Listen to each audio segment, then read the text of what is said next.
2월 10일 새벽 묵상. 오늘 주신 하나님의 말씀은 사도행전 9장 32절에서 43절까지 말씀입니다. 그때 베드로가 사방으로 두루 다니다가 룻다에 사는 성도들에게도 내려갔더니 거기서 애니아라는 한 사람을 만나매 그는 중풍병으로 침상 위에 누운 지 8해라. 베드로가 이르되 애니아야, 예수 그리스도께서 너를 낫게 하시니 일어나 내 자리를 정돈하라 한데 곧 일어나니 룻다와 사론에 사는 사람들이 다 그를 보고 주께로 돌아오니라. 요바에 다비다라 하는 여제자가 있으니 그 이름을 번역하면 도르가라. 선행과 구제하는 일이 심히 많더니 그때 병들어 죽음에 시체를 씻어 다락에 누이니라. 룻다가 요바에서 가까운지라 제자들이 베드로가 거기 있음을 듣고 두 사람을 보내어 지체 말고 와 달라고 간청하여 베드로가 일어나 그들과 함께 가서 이르매 그들이 데리고 다락방에 올라가니 모든 가부가 베드로 곁에 서서 울며 도르가가 그들과 함께 있을 때에 지은 속옷과 겉옷을 다 내 보이거늘 베드로가 사람을 다 내보내고 무릎 꿇고 기도하고 돌이켜 시체를 향하여 이르되 다비다야 일어나라 하니 그가 눈을 떠 베드로를 보고 일어나 앉는지라. 베드로가 손을 내밀어 일으키고 성도들과 가부들을 불러들여 그가 살아난 것을 보이니 온 요빠 사람이 알고 많은 사람이 주를 믿더라. 베드로가 요빠에 여러 날 있어 시몬이라 하는 무두장이 집에서 머무니라. 아멘. 무엇을 닮아갈 것인가 라는 제목으로 하나님의 말씀 함께 새벽 묵상 나누도록 하겠습니다.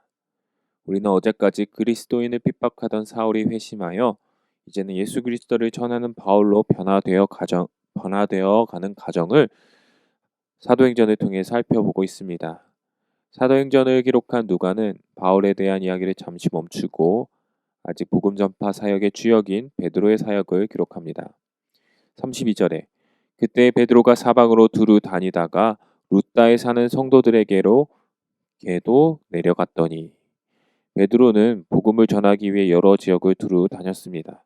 그러나 여기서 성도라는 표현들이 있죠. 단순히 전도의 목적뿐만 아니라 이미 복음을 전한 그리스도인들의 생활, 영적인 상태를 신방하기 위하여 베드로는 계속해서 여러 지역을 돌아다닌 것으로 보입니다.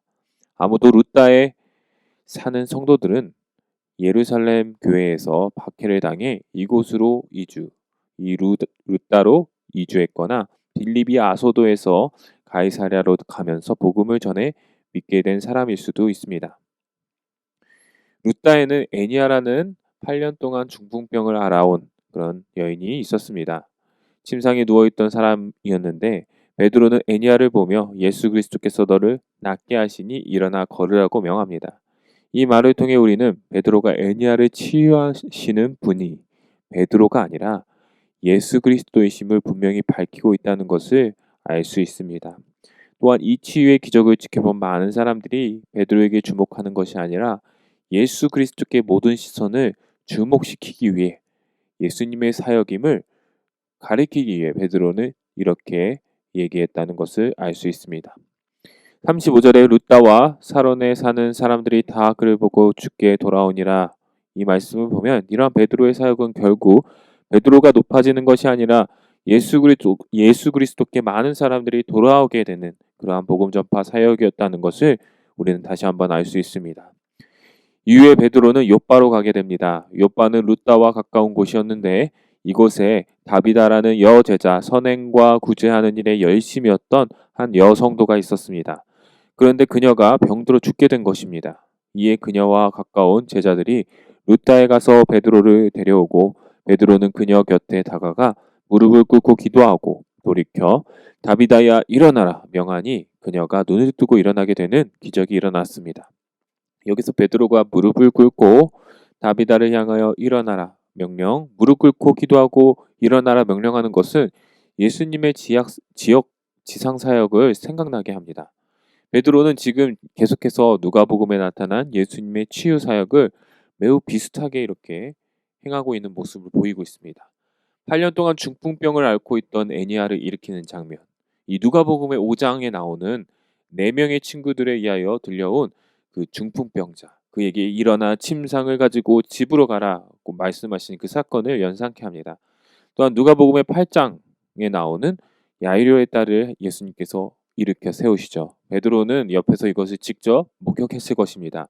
이 죽은 자를 살리는 사역을 이제 베드로가 다비다라는 여인을 통해 계속 예수님의 사역을 이어가고 있는 것이죠.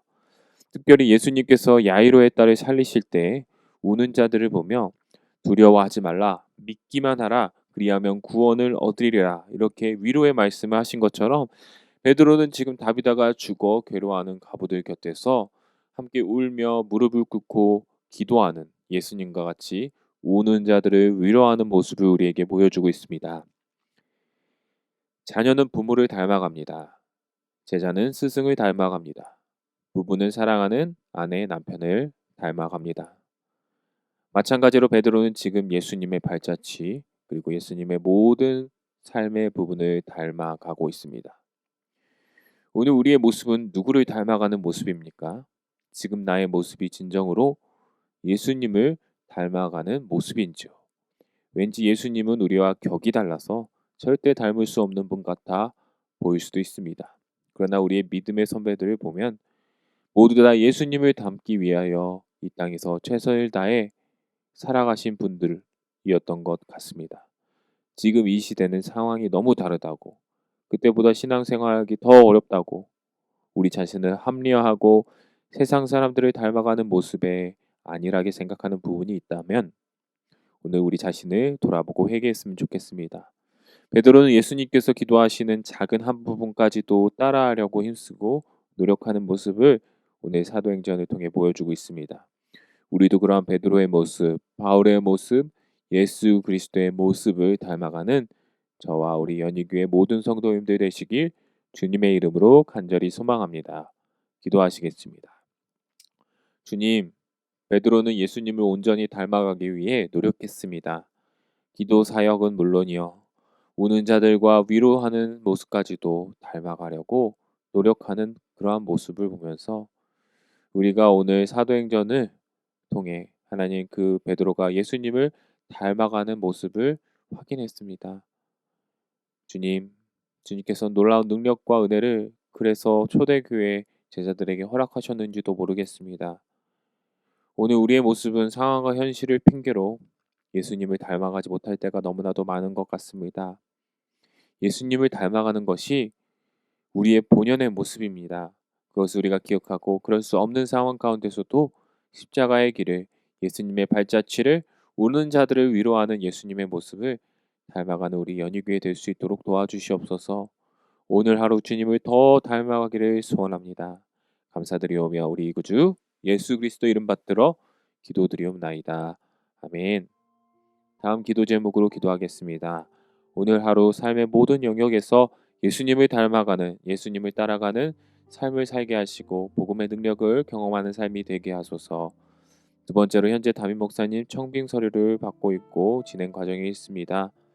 연희교회가 십자가에서 죽으신 주님의 은혜에 감격하여 힘있게 믿음의 길 걸어갈 수 있는 목회자를 모실 수 있도록 담임 목사님 청빙 과정 가운데 모든 성도들의 마음이 하나가 되고 기도에 지치지 않으며 경건 생활에 충실한 성도들이 될 수 있도록 청빙위원들에게 분별력을 허락하시고 사람의 생각과 방법이 아닌 오직 주님의 뜻과 방법으로 준비된 목회자를 모실 수 있도록 기도해 주시기 바랍니다.